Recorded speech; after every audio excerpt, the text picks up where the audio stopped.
Muchas gracias compañeros politécnicos, muchas gracias a todos, muy buenas tardes. Muy buenas tardes. Yo quisiera decir tres cosas antes de iniciar a hablar de coronavirus, del COVID-19.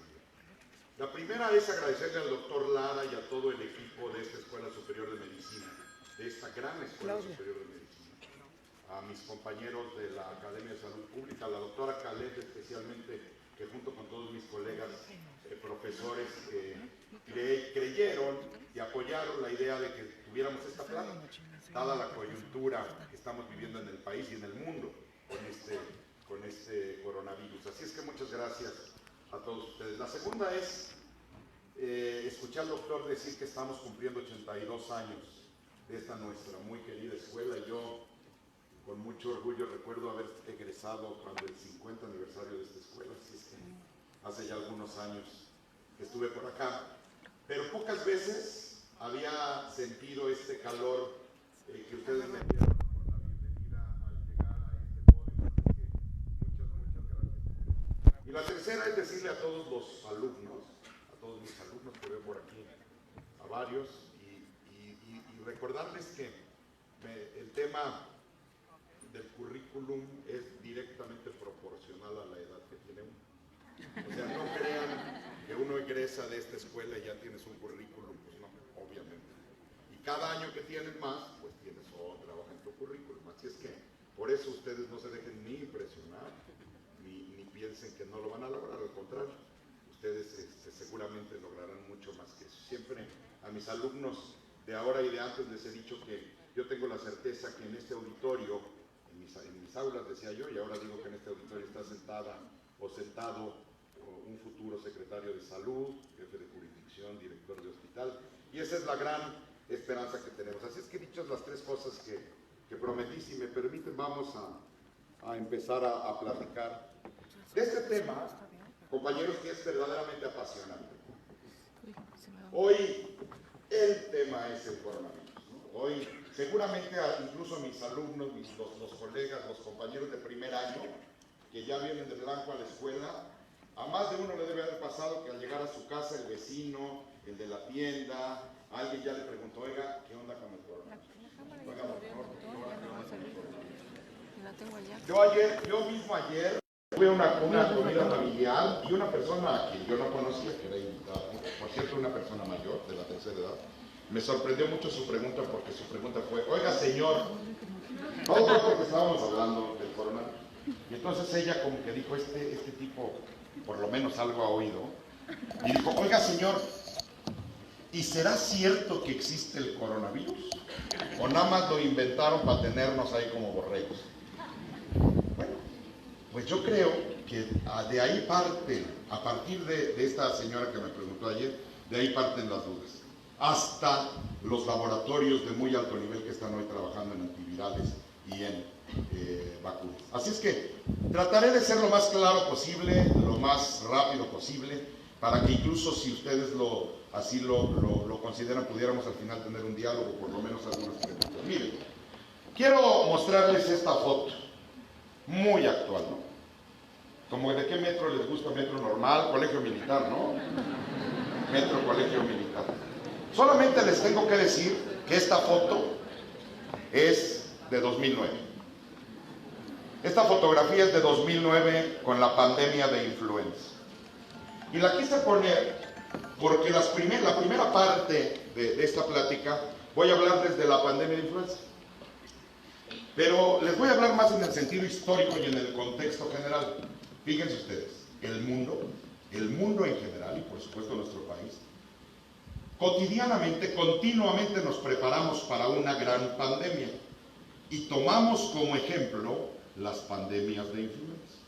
Es por eso que quiero hablarles de qué ha pasado con estas pandemias y cómo el mundo se ha preparado. Y a partir de ahí tomaremos el hilo para irnos con el coronavirus. Si les parece bien. Entonces, miren, esta foto, queridos doctores, queridos amigos, colegas, es de 2019. Es de la pandemia de influenza. Esta foto sí ya es actual. Esta es el lugar más concurrido en Wuhan, yo creo, al día de hoy, porque bueno, como sabemos, tienen una estricta política de aislamiento y de cuarentena dado los hechos que han sucedido con este COVID-19. Déjenme entonces, vámonos rápidamente a la historia, doctores, para que nos demos el contexto de qué es lo que está pasando y también le demos sustento a los dichos de la autoridad hoy, y es calma, calma, no caigamos en pánico. Miren ustedes, la primera pandemia que se tiene registrada, de la cual hay registros fehacientes, que no necesariamente epidemiológicos, pero registros fehacientes, es en 1510. Estamos hablando de influenza, Estamos hablando de influenza. En 1510, que afectó básicamente a África y Europa. Después vino la gripe de Asia en 1889-90, que afectó todos los continentes, es decir, evidentemente fue una pandemia, y causó una muy elevada mortalidad. No hay registros concretos para saber cuántos fallecimientos se registraron. Pero viene la gran pandemia, la gripe española, que sucede entre el 18 y el 19, que afectó a todos los continentes, que desapareció en 18 meses, y se estima que ocurrieron entre 40 y 100 millones de muertes en el mundo. Fíjense, doctores, que hay autores que aplicando modelos matemáticos actuales a lo que sucedió con la gripe española de 1918, han calculado hasta 500 millones de muertes. De manera tal que ese fue un parteaguas en el tema de las pandemias. Déjenme decirles dos características de esta pandemia. La primera es en qué condiciones estaba el mundo. Estábamos saliendo, de hecho en 1918, estábamos en plena guerra mundial. La primera guerra mundial que se concluye en noviembre de 1918, pero que durante muchos años tarda el mundo en recuperarse. Entonces recuerden primero esa condición, estábamos en una guerra mundial. Y la segunda, que es muy interesante, es que la gripe española no era española. La gripe española, en realidad, los primeros casos surgieron en los Estados Unidos, pero los Estados Unidos estaban ocupados en pelearse contra otros en la Primera Guerra Mundial, y entonces nadie quiso decir que había una pandemia de gripe, y quienes tuvieron, digamos, la grandeza, la honestidad de salir a decir que estaba sucediendo una pandemia, fue los españoles. Y en la humanidad los premió con el apodo de gripe española. En realidad no es una gripe española, es un poco lo que sucedió con nosotros, mis queridos doctores. La influenza H1N1, pandémica 09, el primer caso no fue en México, hoy lo sabemos, y lo sabíamos desde entonces, pero ocurrió en Estados Unidos, y lo tienen publicado, solamente que también se quedaron callados, ¿de acuerdo? Entonces, este es el parteaguas.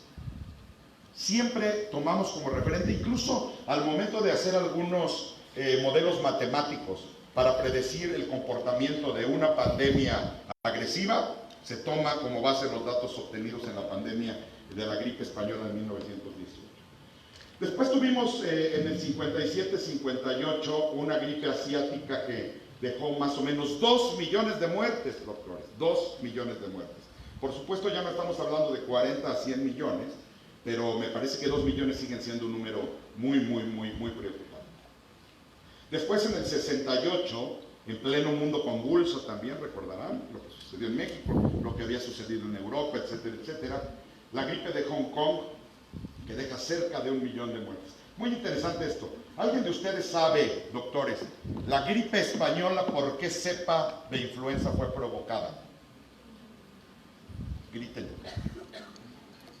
H1N1. ¿Fue H1N1? Solamente que no la misma que causó la pandemia de 2009. Por eso la de 2009 ahora se llama H1N1 PDM09, pandémica 09. Pero la gripe española la causó H1N1, diferente. Hubo una mutación para 2009, ¿de acuerdo? Lo recordé ahora porque la gripa de Hong Kong la causó el H3N2, que hoy por hoy el H3N2 es el estacional. Casi a alguien le dicen, ¿tienes gripa H3N2? Y dice, tranquilo.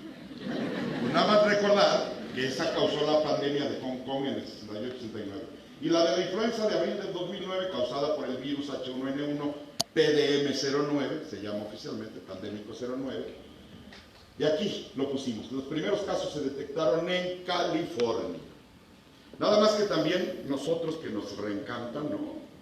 Y se dijo que el primer caso era un niño en una localidad, ahora la olvido, en Veracruz, que es dedicada a la crianza de puercos, ¿no?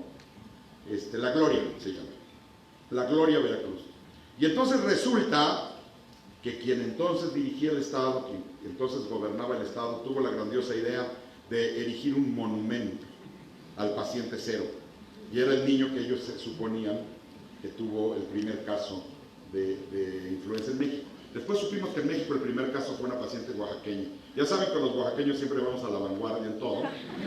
Entonces fue una paciente oaxaqueña. Pero la realidad, y está publicada en revistas indexadas, es que el primer caso fue detectado en California. Pero ya se quedó por ahí también la pandemia de México, ¿no? Y a nosotros nos costó por lo menos un punto del PIB tomar las medidas primero de contención y luego de mitigación y anunciar al mundo la existencia de esta pandemia.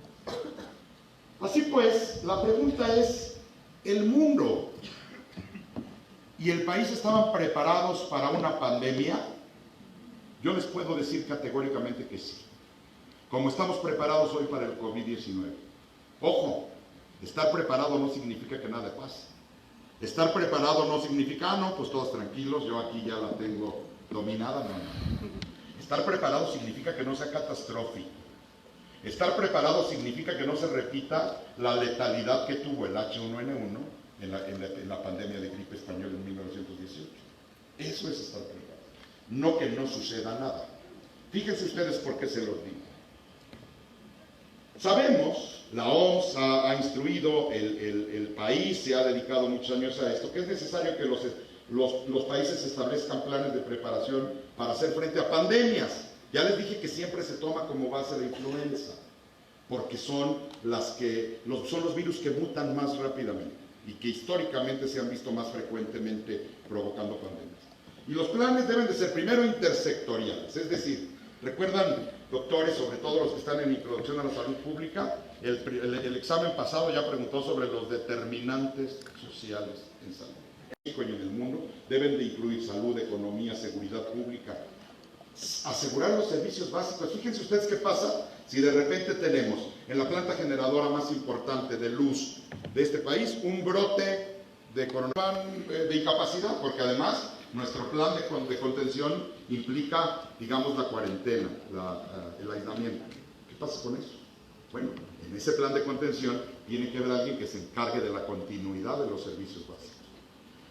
O estamos diciendo que si nos van a llegar muchos pacientes que van a requerir respiradores, nuestros hospitales tienen planes de reconversión. Es decir, si solo tenemos cierto número de camas con ventiladores, para estas contingencias reconvertimos más salas y tenemos más ventiladores. Sí. ¿Y quién se va a encargar de la continuidad del resto de servicios?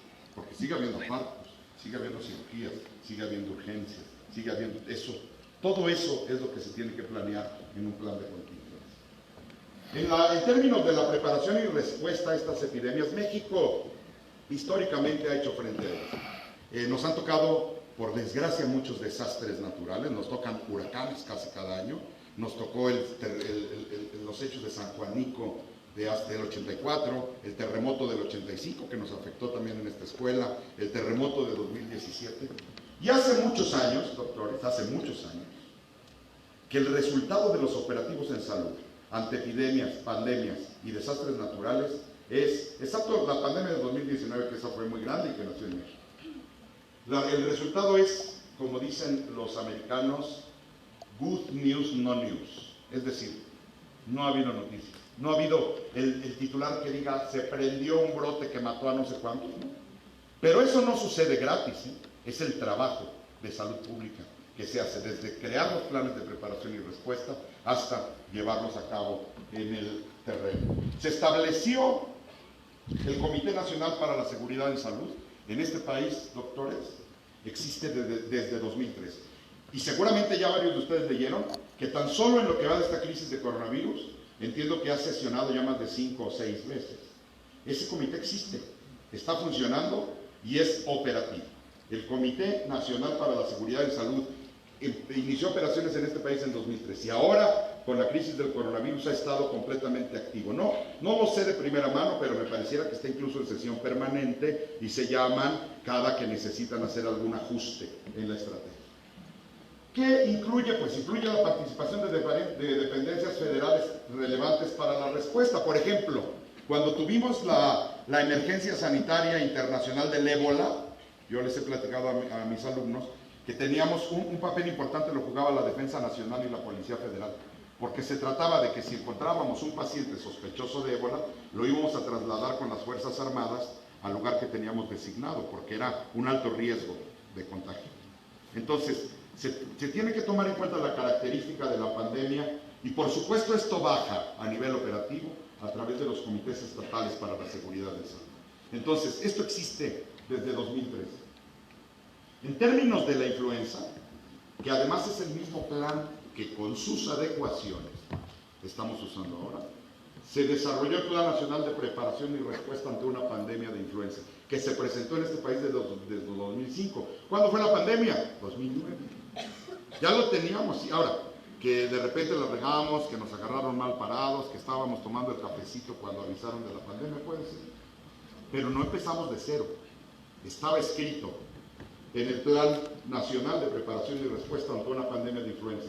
Incluso se realizó un simulacro a escala real en 2006 que se llamó Escudo Centinela, en donde se simulaba, se puso de hecho un hospital móvil que todavía tenemos varios en el país, Sedena tiene muchos, el estado de Hidalgo tiene otro, nosotros tenemos otro. Se puso un hospital móvil en la explanada del Estadio Azteca y se simuló la llegada de pacientes graves por influenza. Ese se llamó Escudo Centinela, así se llamó ese ejercicio. Y bueno, la instrumentación oportuna de acciones coordinadas para reducir el impacto. ¿Qué líneas de acción tiene este plan?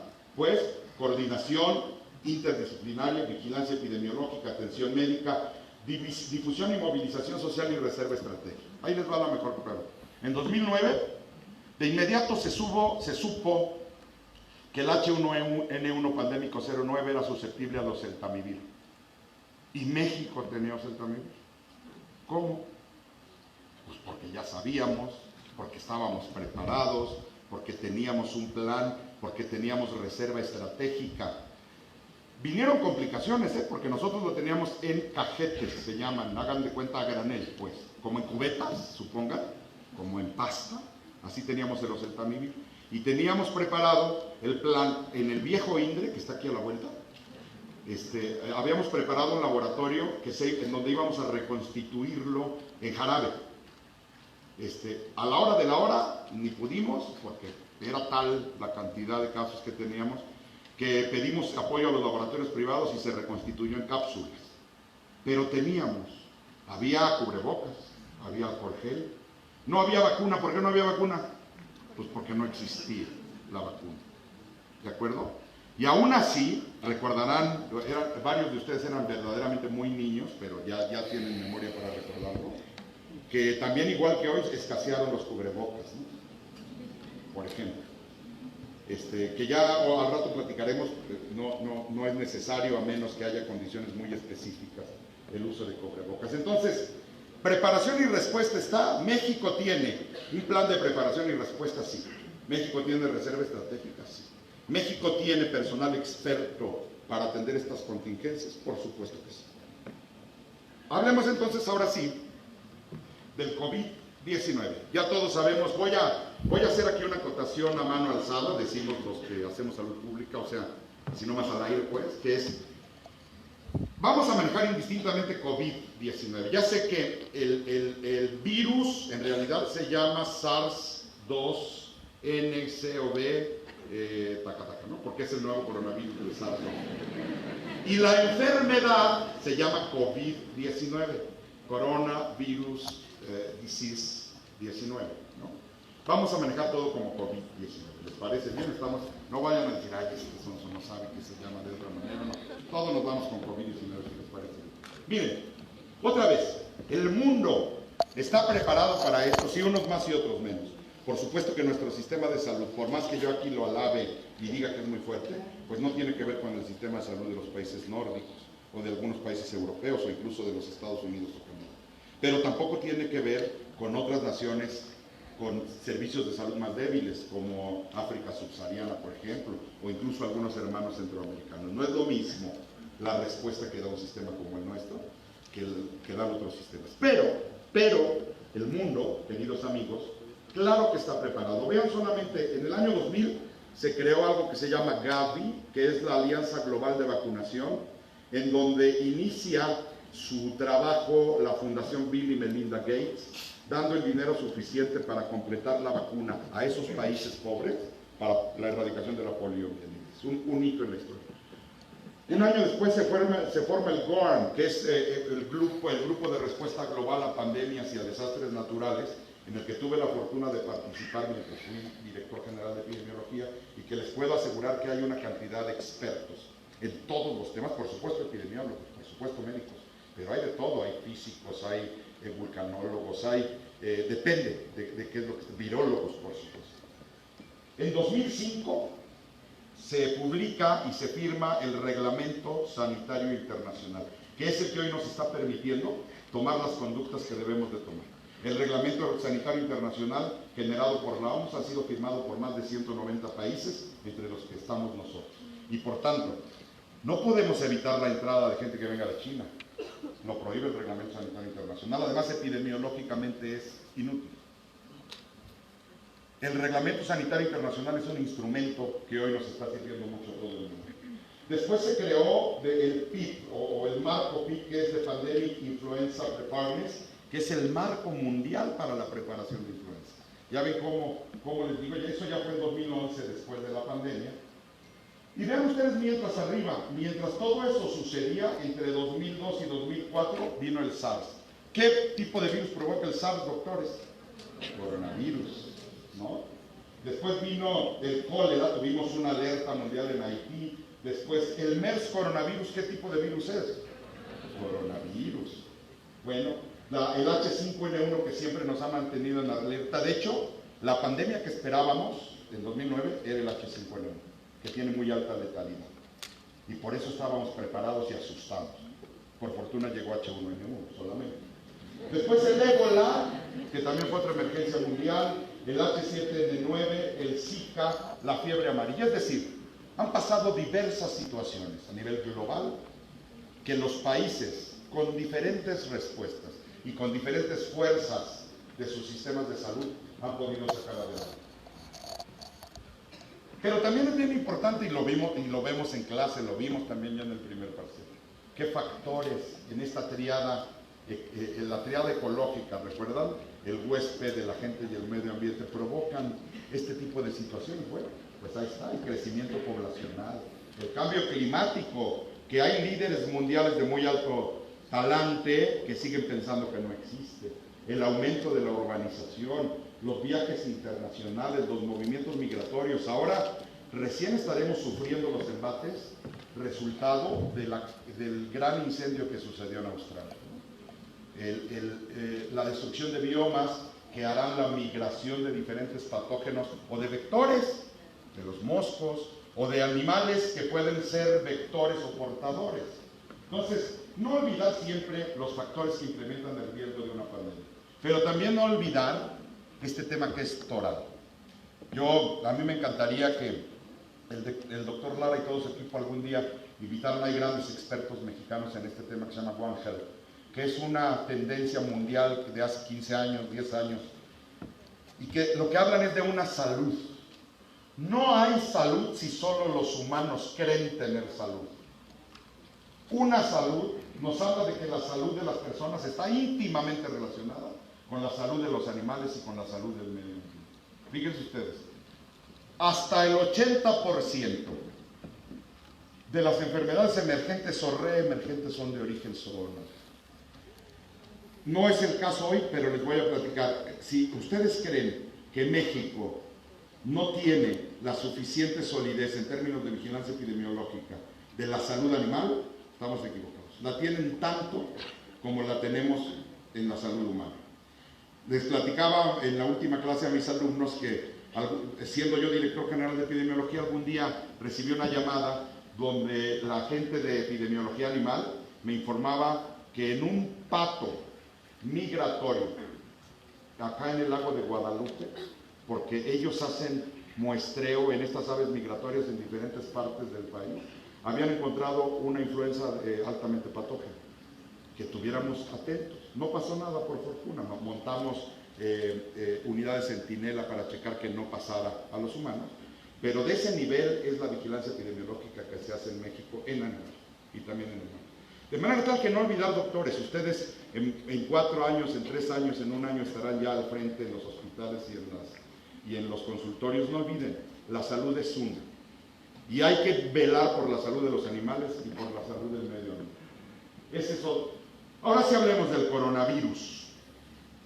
Los virus continúan emergiendo y representan desafíos para la salud pública. ¿Cuáles son los más recientes? No es el primero, Este no es el primero. No nos asustemos, ni siquiera es el primero en la corta vida de casi todos ustedes. Miren ustedes, en 2002 fue el SARS, síndrome respiratorio agudo severo, causado por un coronavirus. En 2009 la influenza H1N1, en 2012 el MERS coronavirus, el síndrome respiratorio del Medio Oriente, y ahora el COVID-19. ¿Cuál es la diferencia de estos virus?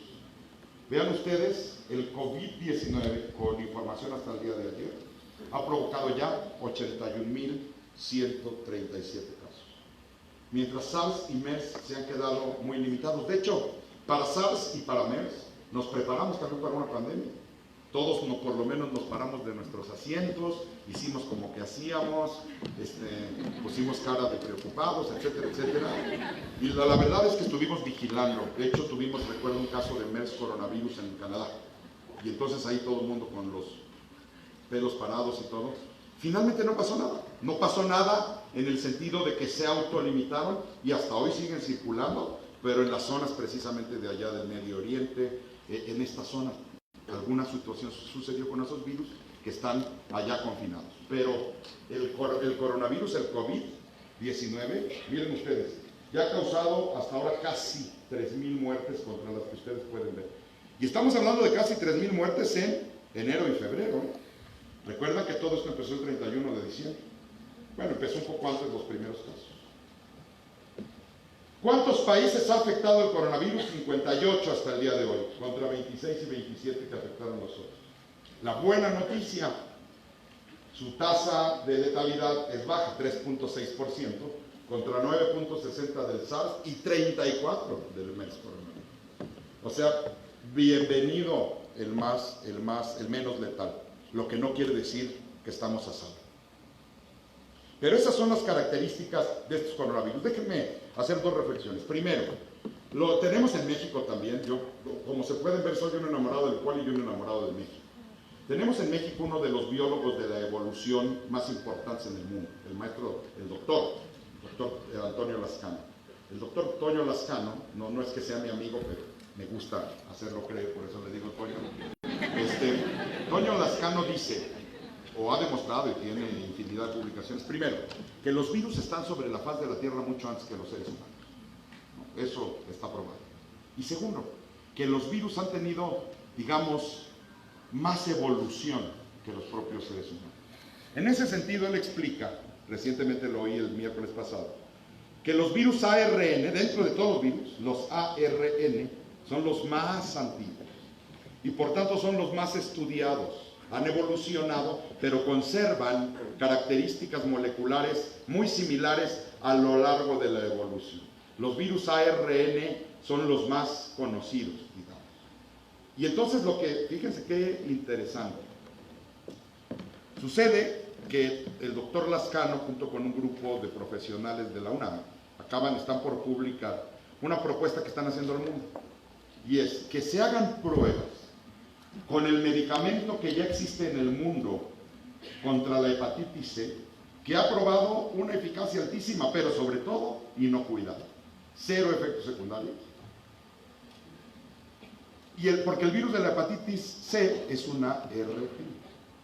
Y lo que ellos tienen como teoría, solamente es una teoría, solamente son simulaciones en computadora, es que ese medicamento, dado que los virus ARN, por ser los más antiguos en la evolución, comparten muchas características similares, habría una ventana de oportunidad para saber si este medicamento, que ya es efectivo contra el virus de la hepatitis, puede servir contra este virus, este COVID-19. Muy interesante, ¿no? Otros grupos en el mundo están usando la cloroquina que se utiliza para la malaria y parece ser que han tenido resultados prometedores. Entonces, esto ha generado pues toda una actividad científica muy interesante.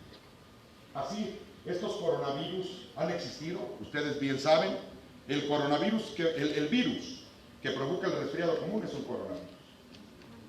Los conocemos, han estado aquí, pero este es nuevo, este no lo conocíamos, este lo estamos conociendo y por tanto tenemos que tener todas las precauciones necesarias. Estos son una familia de virus, ya decíamos, que causan desde el resfriado común hasta los que ya sabemos. Y los coronavirus evidentemente tienen potencial pandémico. Eso ya lo sabemos, no solo por el COVID-19.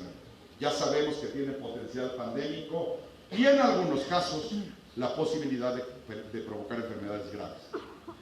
No, entonces, tampoco podemos estar cruzados de brazos diciendo, pues no importa, es el mismo, que es la gripita, que es... No. Tenemos que saber cómo se comporta y seguirlo estudiando. Sí vale la pena recalcar que recordar su letalidad es baja. Eso es muy importante. Eso es muy importante para tampoco caer en pánico. No podemos caer en pánico. Estos virus generalmente son de origen zoonótico. Ya recuerdan que dijimos una salud. Por eso es importante estar enterados, documentarse, saber, intercambiar información con la salud animal y con la salud vegetal. Bueno, por ejemplo, el MERS coronavirus salió de un camello, ¿no? Fue un virus de un camello. El SARS de un gato. El COVID-19 todavía no sabemos. Habían dicho que de un murciélago, luego dijeron que de una serpiente, y ahora dijimos, recuérdenme qué animal dijimos. Pangolín. Dicen que es el único mamífero con concha, aunque yo he visto varios que han pasado por mis aulas. Entre ellos el maestro. El pangolín. La realidad es que hasta hoy no hay ninguna certeza. No hay ninguna claridad de cuál es el origen zoonótico de este virus, pero sí sabemos que es de origen zoonótico. Así es que tenemos que estar muy atentos de lo que... Y por eso también empezó todo este rollo que el mercado de Wuhan, que las serpientes, que se los comían... ¿Se acuerdan que hubo un video horripilante donde una chica asiática está comiendo un murciélago, ¿no? Como a Batman, se está comiendo como a Batman. Y por supuesto a nosotros nos pareció, por decirlo menos, raro. Aunque yo pregunto, ¿qué pensaría esa chica de Wuhan si viene a México y le damos pozole? También pensaría que está raro, ¿no? Yo creo. Pero bueno, en fin, ahí está el origen de los virus. Fíjense ustedes, doctores. Una cosa de la que hablaremos un poquito más adelante es la cantidad de información que se ha generado, pero sobre todo que se ha compartido. Este es el árbol filogenético de los coronavirus. El árbol filogenético no pretendo ni que lo lean, ni que digan, sí, claro, eso yo ya lo sabía, por supuesto. No. Simplemente es como el árbol genealógico de nosotros. Y miren ustedes, en verde están los virus del catarro común. Todos son coronavirus, son como primos hermanos, son de la misma familia, se apellidan igual, etcétera, etcétera. Pero no son tan cercanos los virus del resfriado común, como sí es más cercano el beta coronavirus, el nuevo, el COVID, al SARS y al MERS. Entonces, aguas. Por tanto, su comportamiento lo podemos esperar un poco más agresivo que solamente el de un resfriado común. Eso ya no los dice el árbol genealógico, digamos. Este es el árbol filogenético de los coronavirus. Entonces, aquí dice, el árbol filogenético muestra que el nuevo COVID-19 no está cerca de los coronavirus del resfriado común y está más relacionado con el SARS coronavirus y con el MERS. Entonces, algo nos puede decir del comportamiento y de la evolución de estos virus. ¿Qué consideraciones importantes, doctores, tenemos que saber? Por supuesto, y es un hecho, hasta hoy así está claro con la evidencia científica, acuérdense algo muy importante. En salud pública, en salud en general, no podemos actuar si no es con evidencia científica. Recuérdenlo, se los he dicho muchas veces a mis alumnos. En salud se aceptan ideas, no ocurrencias. Aquí están entonces los hechos fácticos científicos. Primero, el nuevo virus parece ser menos agresivo que SARS-CoV. Y está demostrado con el número de defunciones, ¿no? Ahí está hasta el momento. También la importancia de Wuhan en China, la importancia de China en el mundo, la importancia de la economía china en el mundo, explica por qué el virus viajó tan rápidamente. El intercambio comercial entre China y el mundo es verdaderamente abrumador. El COVID-19 se propaga de persona a persona. Ya se han reportado grupos familiares que involucran a personas sin viajes reportados a Wuhan. Y también, bueno, y la transmisión por gotitas de flush o por contacto. Hoy ya están analizando la transmisión fecal-oral, ya seguro ya lo leyeron, y están analizando la transmisión vertical. 2 niños, 2 bebés nacidos en China dieron positivos a coronavirus al momento del nacimiento. Entonces, todavía nos falta por saber, ¿queda claro? Lo que sabemos parece ser que no es tan agresivo. No nos vaya a pasar lo del Zika, ¿recuerdan? El Zika dijimos, no, pues es como un dengue pero chiquito, no pasa nada. Y luego empezamos a ver que causaba microcefalia. Y luego macrocefalia, lisencefalia, bla, bla, bla, bla, bla. Lo que ahora llamamos síndrome congénito asociado así. Entonces ya no resultó ser tan inútil. Entonces esperemos la información que va saliendo científicamente.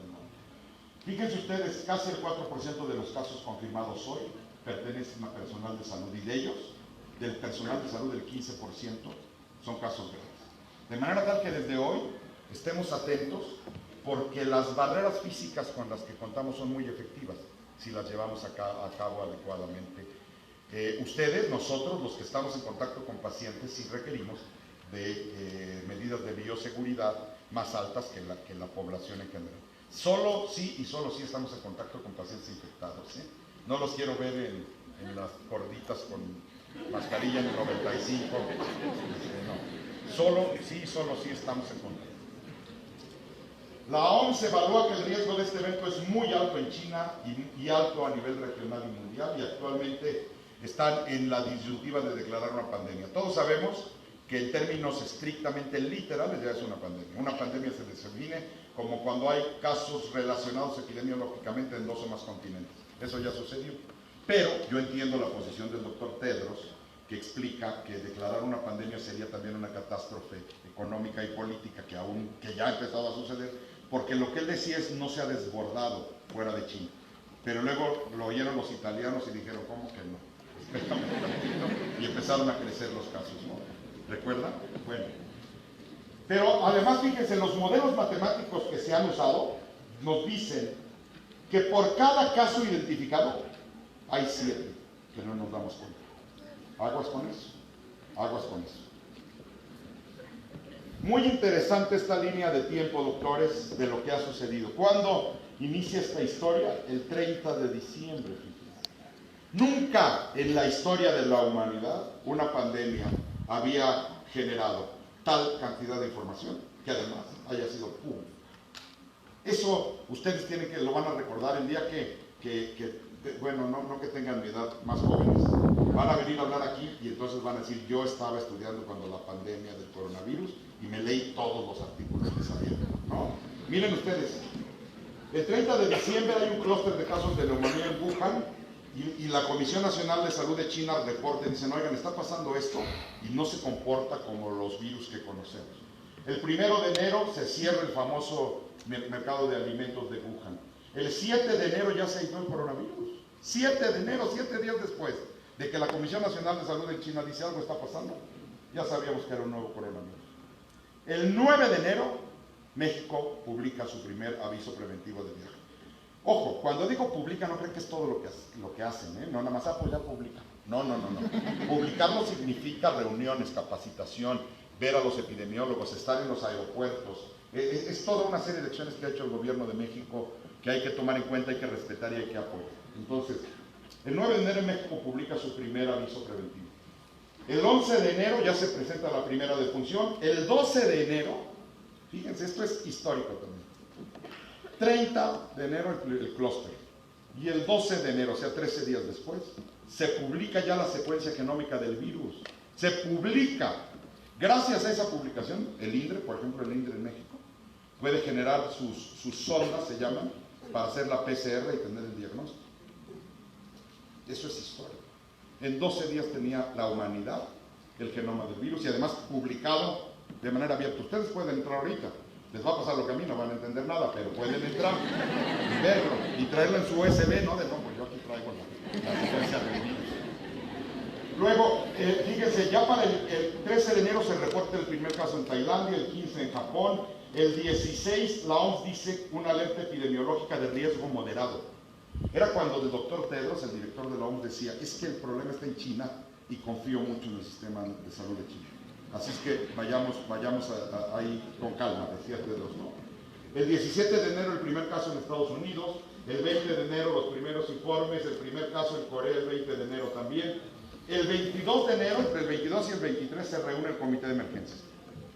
Eso fue muy interesante. Y dijeron lo mismo, no, tranquilos, no se ha habido una explosión de casos, no vamos a declarar emergencia internacional. Eso fue el 23. Y si ustedes revisan la curva histórica, el 24 de enero exponencialmente se van los casos para arriba. Parece ser que el virus los oyó, igual que los italianos, y dijo, ¿cómo de que no? Una semana después, se declara, el 30 de enero se declara como evento de salud pública de interés internacional. México emite lineamiento para diagnóstico y forma de estudio y actualiza su aviso preventivo de viaje con un nivel 3 de riesgo, es decir, un nivel alto. Es decir, el país ha estado atento a lo que está sucediendo y ha estado respondiendo conforme a su plan de contingencia. El 7 de febrero México amplía definición operacional, el mismo 7 ajusta lineamientos de vigilancia epidemiológica, el 11 la OMS asigna nombre al nuevo coronavirus, COVID-19. En realidad es a la nueva enfermedad. A esta diapositiva me refería que no me fueran a criticar. Esa es la nueva enfermedad, el virus se llama de otra forma. La enfermedad se llama COVID-19. El 26 de enero Italia alerta por el incremento de casos. El 26 de enero Brasil presenta su primer caso. El 27 de enero, fíjense, interesante, por primera vez se notifican más nuevos casos fuera de China que en China. Ojo, ya algo está sucediendo. Más nuevos casos fuera de China que en China. Ese mismo día México actualiza su aviso epidemiológico. El 27 de febrero, la semana pasada, la OMS declara riesgo muy alto para el mundo. O sea, Tedros dice, no, siempre sí. Ahora sí yo me asusté. Ahora, esto es un asunto muy importante. Tengo el honor de conocer al doctor Tedros, la última vez que tuve la fortuna de estar en la delegación mexicana en la Asamblea Mundial de la Salud. El doctor es un tipo muy bien preparado, muy serio, muy formal, muy profesional. Pero tiene en sus manos la responsabilidad del mundo, de la salud del mundo. Y está reaccionando a lo que sucedió en las anteriores emergencias internacionales. Cuando sucedió el ébola, todos criticamos a la OMS porque la doctora Chan, entonces directora, tardó semanas en declarar una emergencia de salud pública internacional. Y después cuando vino el Zika, apenas picaba un mosquito, ya declararon emergencia de salud pública. Entonces, no es fácil tener ese papel. Entonces, ahora la OMS dice, ahora sí pónganse usados, ¿no? Todo el mundo. Y lo que ya saben ustedes, porque lo han estado oyendo hasta el cansancio. El 28 de enero México confirma los primeros 2 casos, recuerdan que se infectaron en Italia. El 28 también confirma 2 casos en Ciudad de México y en Coahuila, y ahora en Chiapas. Todos, hasta hoy, tienen relación con Italia. Todos esos casos se contagiaron en Italia. Ojo, el coronavirus está circulando, el COVID-19 está circulando en México, aún no hasta hoy. No hay evidencia. Tenemos 5 casos aislados, importados hasta el día de hoy, ¿de acuerdo? Eso es importante que nos quede claro. Quise detallarles toda esta línea de tiempo, les decía yo porque es histórico lo que está sucediendo. Nunca antes en la historia de la humanidad había habido tal cantidad de información para compartir, pero también saben que hay tal cantidad de información de todos los niveles. Ya vieron los videos donde dice que se creó en un laboratorio de Wuhan, ¿no? O en los videos, hay de todo, pues. Hay unos videos que vi ayer donde, según es Wuhan, y entonces hay gente así parada y se están cayendo, ¿no? Yo digo, no, esos presentaron examen de anatomía. Esos no tienen coronavirus. ¿De acuerdo? Entonces, abusados con eso, porque miren, también la Organización Mundial de la Salud ya definió esto que se llama infodemia. Dice que es la sobreabundancia informativa falsa y la rápida propagación entre personas y grupos. Infodemia. Y eso es lo que estamos viviendo el día de hoy, doctores. Dice la OMS que la infodemia se está propagando más rápido que el virus. Y es por eso importante la iniciativa de la Academia de Salud Pública y por supuesto de la Escuela Superior de Medicina, de que tengamos estas reuniones. Ustedes, doctores, ustedes alumnos de esta escuela, tienen que ser los mejor informados. Son los que tienen que salir a decir, a ver señores, eso de que el murciélago en sopa sabe como caldo de pollo no es cierto. Porque aquí en México estamos a lo que no sabes a qué sabe, dice sabe como pollo, ¿no? ¿Cierto? Bueno, son ustedes los que van a salir como alumnos de una de las mejores escuelas de medicina del país a decir, espérense, esto sí es cierto, esto no es cierto.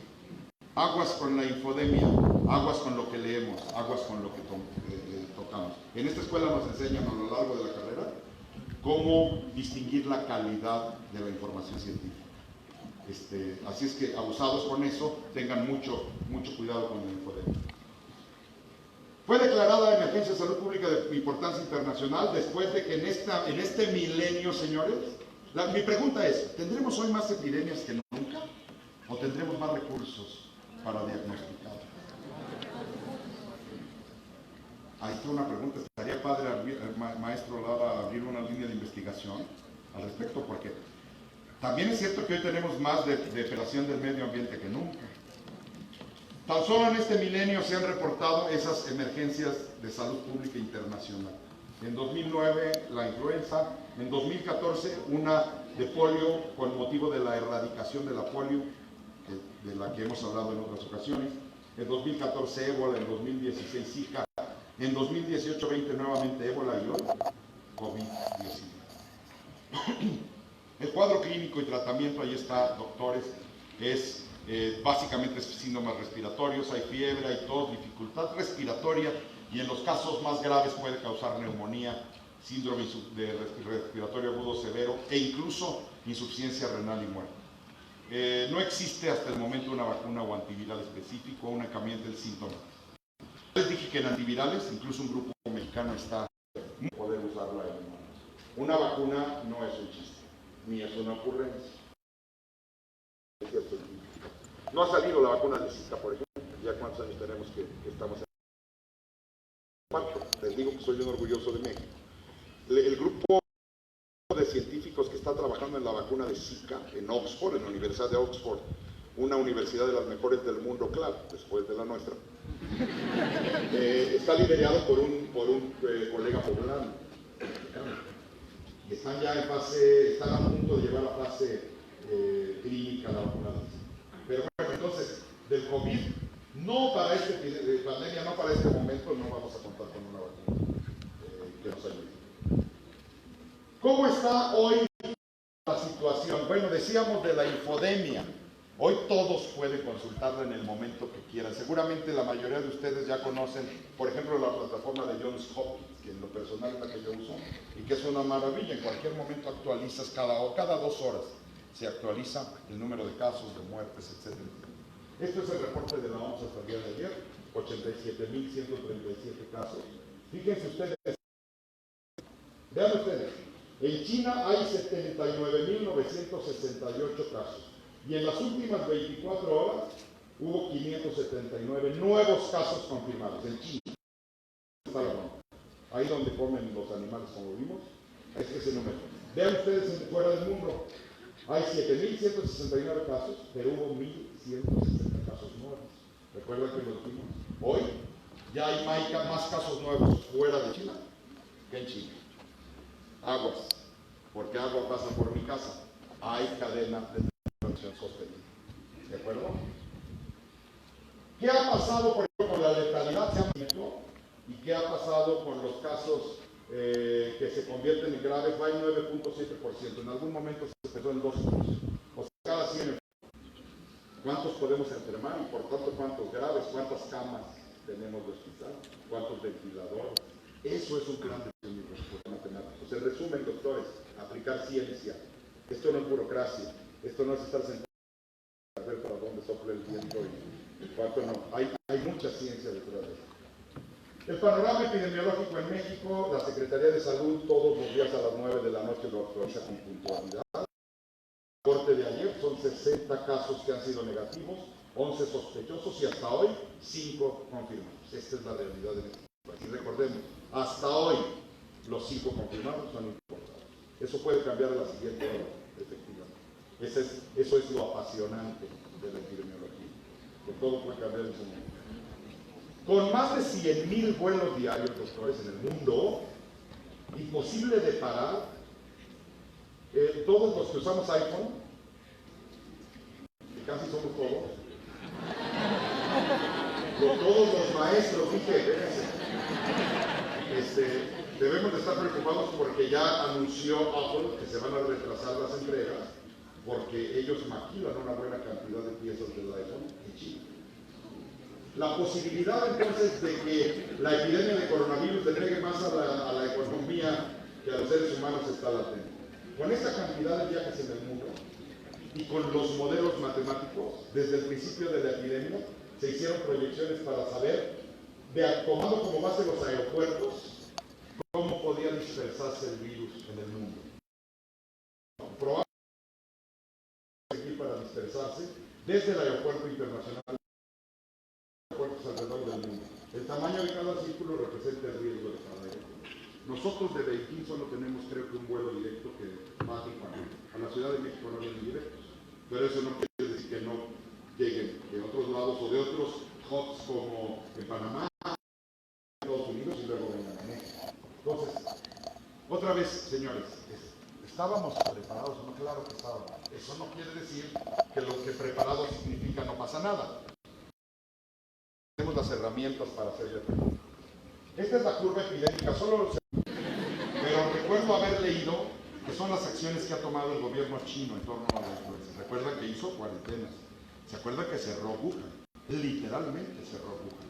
Y eso se llama medidas de contención. Por supuesto, todo difiere por los tipos de gobierno. Nosotros sería imposible cerrar de cama, ¿no? Pues no, porque los que vivimos ahí no lo aceptaríamos. Pero hay medidas de contención que pueden tomar los gobiernos. La diferencia entre los casos es la fecha de notificación. Por eso de repente en los primeros días de febrero se ve un pico muy alto. No quiere decir que ese es el pico más alto de la epidemia y que ya la hicimos y que ahora vamos para abajo, no. Eso nosotros en epidemiología le llamamos de repente brotes de papel, porque es cuando te llegan todas las notificaciones. O sea, la epidemia sigue y hay que estar ahí muy bien. Aquí es como se ven los confirmados, el día, fecha de inicio contra fecha de reporte, ¿no? La curva está evidentemente cargada en términos del reporte. Y déjenme compartirles, entre toda esta infodemia, yo me topé en un periódico que se llama El Mundo, que a su vez reprodujo un artículo de un periódico italiano que es Corriere della Sera, de esta divulgadora de la ciencia, Paola Giordano, y explica muy sencillo este tema. Miren, doctores, cada enfermedad, quienes vieron la película Contagio se acordarán de esa escena en CDC calculando el R0. Cada enfermedad tiene su propio R0. El R0 indica el número promedio de contagios que genera una persona infectada, es decir, si yo estoy infectado por X enfermedad, ¿a cuántos tengo la capacidad de infectar? Ese es el R0. El R0 del coronavirus es 2.3. Ahí está. El R0 de la gripe es de 1 a 1, el R0 del MERS es de 1 a 1, del SARS es 1 a 2, el sarampión es hasta 19. La varicela, la viruela son un poco... El más alto que existe es el sarampión. Entonces, este COVID es 1 a 2, es 2.3 el R0. Podríamos pensar, ay, qué tranquilidad, no es tan alto. No. Se calcula que la gripe española en el 18 tuvo un R0 de 2.1. ¿Cuál es la diferencia? Las herramientas de salud pública que teníamos en el 18 y las que tenemos hoy. Herramientas de detección, de contención y de mitigación. Esa es la diferencia. Si no tomamos ninguna medida, pues esto va a crecer exponencialmente. Pero hoy tenemos medidas, conocemos, sabemos y tenemos experiencia en hacerlo. Fíjense ustedes, si una enfermedad tiene un R0 de menos de 1, en ese momento deja de expandirse, ya no hay epidemia, ¿estamos de acuerdo? O sea que un enfermo no puede infectar ni a una sola persona, pues ya lo hicimos. Eso es lo que buscamos con las medidas de contención. Disminuir el R0 a menos de 1, y por eso aislamos los casos. Y por eso cuarentenamos incluso comunidades. Eso es lo que se busca con las medidas de contención. Si por el contrario el R0 es mayor de 1, estamos ante la posibilidad de una epidemia o de una pandemia. Hoy es 2.3 el R0 de este COVID. Y otro factor importante es el tiempo que transcurre entre que la persona se infecta y el momento en que puede infectar a otro. En el COVID hoy hablamos de 7 días. Y luego hablábamos de 14 días de incubación, y por ahí hay publicaciones que dicen que puede ser el 2 de incubación. Y todo ese tiempo la posibilidad de ir infectando. Entonces, son factores que hay que tomar en cuenta. Y el objetivo básico de las medidas de prevención y distanciamiento social es reducir el R0 a menos de 1. Cuando lo logremos, se yugula el virus. Y por eso es usen alcohol gel, y por eso es quien esté enfermo use cubrebocas, y por eso es, si es necesario, evitamos eventos masivos, y por eso es, a los casos hay que cuarentenarlos, etcétera, etcétera, etcétera. Para eso son las medidas de mitigación. Lo que buscamos es llegar a un R0 menor de 1 y entonces yugulamos el brote. Pregunta de examen, y miren, doctores, que se los cumplo, ¿no? O no es cierto que les digo pregunta de examen, pero ni así la nota. ¿Cuántos susceptibles tiene hoy el COVID-19? Algo más de 7,000 millones. Y eso, lo único que nos dice es la importancia de las medidas de mitigación que tenemos que tomar hoy en México, ya, y que ha estado tomando el mundo y que ha estado tomando China, Italia. Italia suspendió un partido, ¿no?, de la Liga de Fútbol, que para ellos es una tragedia, que sería tanto así de grave como nosotros suspender la lucha libre el viernes en la Arena México, ¿no? Para terminar de explicar este tema de las intervenciones, uso esta gráfica que es de influenza, pero que nos sirve también para explicar. Esta, la primera curva, sería la pandemia sin ninguna intervención, con el R0 que tenía la pandemia, y así sería. Las intervenciones, lo primero que buscas es demorar el pico del brote. O sea, en vez de que suceda, supongamos en la semana 4, lo llevas a que suceda en la semana 8, por ejemplo. Estoy diciendo números al azar. La segunda es disminuir la carga de servicios de atención médica. No es lo mismo, sin ninguna intervención, que hubiéramos tenido millones de pacientes esperando afuera de los hospitales, a que tuviéramos miles. No es lo mismo. Y 3, disminuir el número de casos y el impacto de la salud. Es lo mismo que estamos buscando con el coronavirus, y que el gobierno de México lo está haciendo, y se los digo, lo está haciendo bien. Eso es lo que buscamos. Esas medidas que, a la luz de nosotros que de repente estamos metidos en el Da Vinci, en la neurocirugía, en la cardiología intervencionista, dijeras, ay, tanto estudiar para decirles que se laven las manos, pues sí, eso es lo que está en la evidencia científica y lo que da resultados. Porque tenemos en México un sistema de vigilancia epidemiológica verdaderamente robusto, créanmelo cuando se los digo, y no tiene que ver con que yo lo dirigí 7 años, de hecho, yo creo que es cuando estuvo peor. Nada más por decirles, el boletín de epidemiología de este país está cumpliendo 138 años de existencia. 138 años. El sistema de vigilancia de este país se sienta en la mesa, se los he platicado a algunos de ustedes, del grupo de los 7 países más poderosos del mundo, más México, que tienen un grupo que se llama Global Health, es el grupo de seguridad de salud, Security Initiative, que conforman esos 7 países más importantes del mundo, y el único país que invitan es a México. Además de por guapos, porque tenemos un sistema de salud pública que tiene información muy importante para ellos. Este sistema recibe por año más de 50 millones de registros epidemiológicos. Es un sistema inacabado, un sistema es siempre inacabado. Nada más les digo, recibimos información hoy de 26.365 unidades médicas. ¿Saben cuántos consultorios anexos a farmacias hay en donde no sabemos qué está pasando? Ahorita 15,000. Bueno, ahí hay también que trabajar en eso. Porque no somos adivinos, La Dirección General de Epidemiología ahorita están trabajando haciendo ciencia, no sentados en una bolita mágica esperando a ver dónde surge el siguiente caso, sino están haciendo ciencia.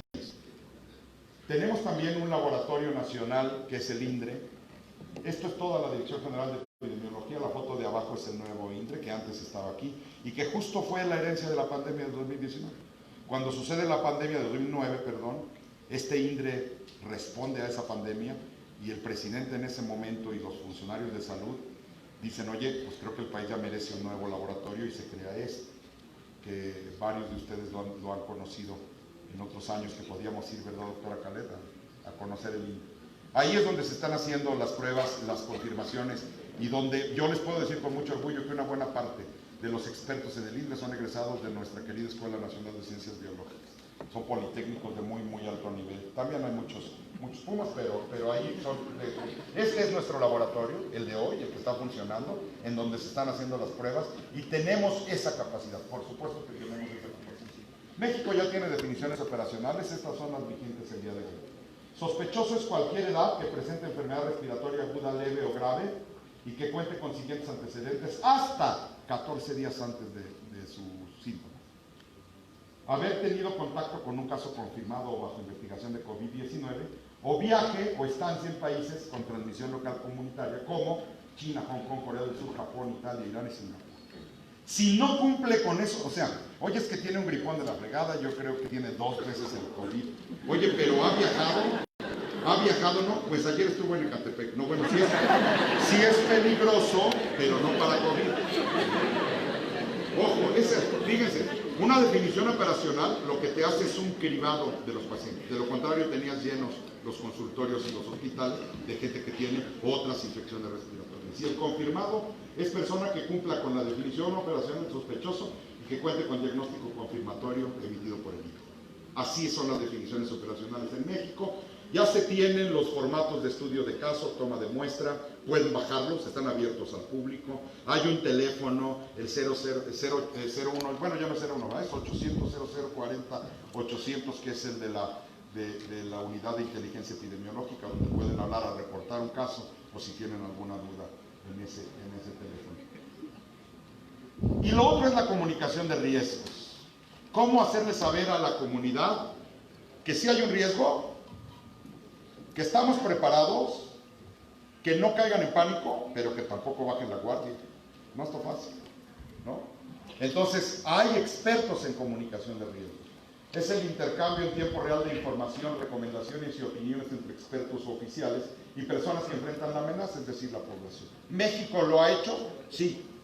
Y lo está haciendo todos los días en conferencias de prensa. ¿Tiene defectos, lo que sea? Probablemente. Opinión de cada quien. Pero México lo está haciendo, sí. Y desde mi muy particular punto de vista lo están haciendo bien. La comunicación de riesgos tiene como propósito que todas las personas puedan tomar decisiones informadas para mitigar los efectos de la amenaza, como un brote, enfermedad, tomar medidas de prevención y prevención. Se está haciendo. ¿Puede ser que no impacte del 100%? Bueno, si las mañaneras no las ve el 100%, pues las nocturnas tampoco. Pero México, el Estado mexicano, lo está haciendo. Lo está haciendo como mandan los cánones, como manda la evidencia científica. Podemos tener errores, siempre los tenemos. Somos humanos y somos paradigmas. Fíjense, perdón que esté en inglés esto, pero solo les platico. ¿Qué es lo que hay que hacer ante una emergencia, una epidemia, un brote, hasta su control? Primero, antes de que suceda la emergencia, anticipación y preparación. En la plática les he dicho, estábamos con anticipación y preparación. No solo nosotros, el mundo. Sí estábamos con anticipación y preparación. Antes de que venga la transmisión local, la detección temprana, el mundo lo detectó tempranamente. Nunca antes lo había detectado tan tempranamente como ahora. Antes de la amplificación epidémica, la contención. Ya les dije, cuarentena, aislamiento de casos, barreras físicas. En esa fase estamos hoy, en la fase de contención. Y después de eso se hace fase de mitigación para llegar finalmente al control. Hoy estamos en fase de contención. Es decir, estamos siguiendo el manual, estamos siguiendo paso a paso el manual que como humanidad nos dimos. Las medidas preventivas ustedes las saben perfecto porque oyen las conferencias de prensa todas las noches. Y aquí están. Lavar manos con agua y jabón o desinfectante. El desinfectante a base de alcohol en realidad tiene un efecto más de arrastre que hay que usar en caso de no tener a la mano agua y jabón. Pero bueno, nunca está de más. Ya se acabó en las farmacias, no salgan de aquí a comprar porque ya se acabó. Pero yo traigo un puestecito. No. Está agotado, dijeron ayer decían que está agotado. Cubre tu nariz y tu boca al toser. Eso en México le llamamos etiqueta respiratoria, ¿no? Que cuando toses o estornudas lo hagas así. Que si ya estás enfermo de una enfermedad respiratoria, usa cubrebocas. Entonces, si no, no es necesario.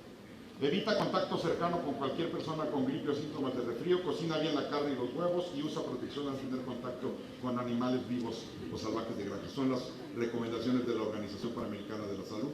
Yo diría también no saludes de beso, no saludes de mano. Aunque hoy todavía no hay transmisión local. Hoy en México no hay transmisión local.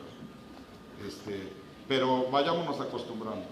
Déjenme, les platico que un libro que les recomiendo mucho, que se llama, sobre la vida de Yersin. Yersin es un médico microbiólogo y epidemiólogo que formó parte del equipo de Pasteur y que en un momento lo mandaron a mitigar un brote de cólera en Asia.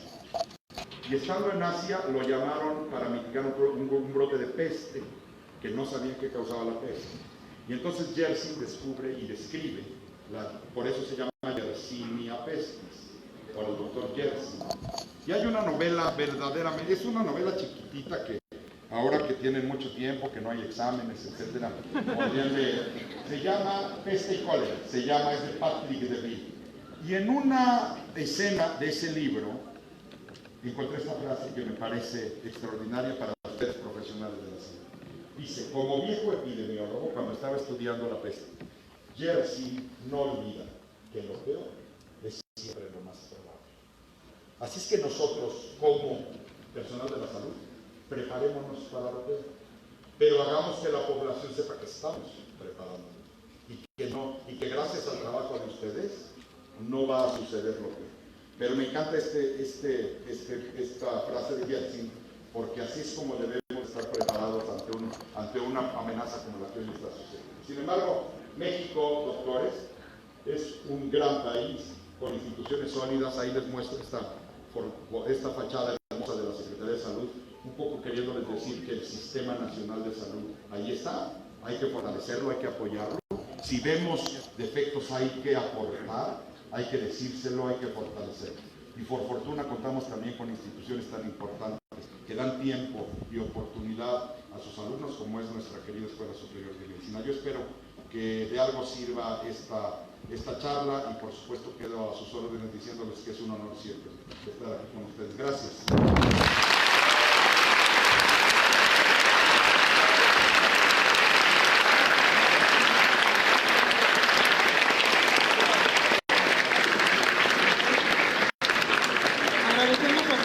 Interesantísima charla. Pedimos al doctor Lara Franco quien hará entrega del merecido reconocimiento.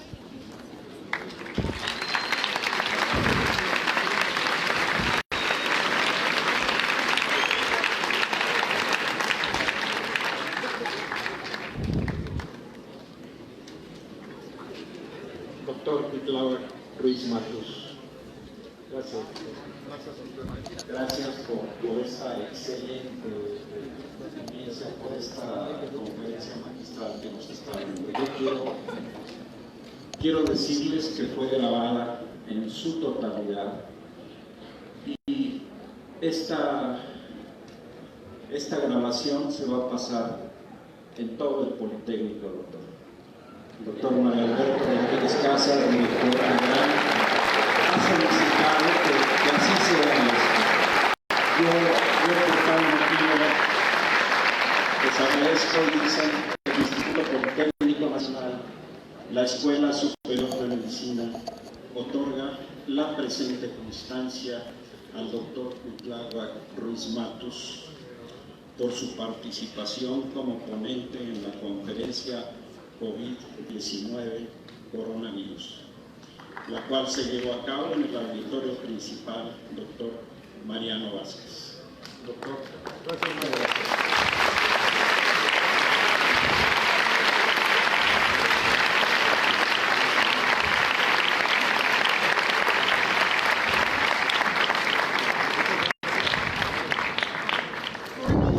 pues vamos a ponernos de pie para concluir, como siempre.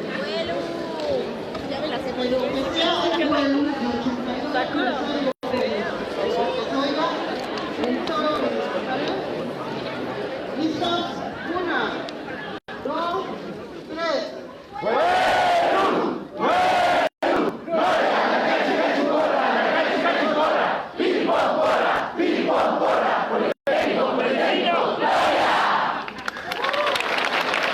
Así concluimos. Muchísimas gracias. Que estén pendientes de nuestros festejos. Hasta luego.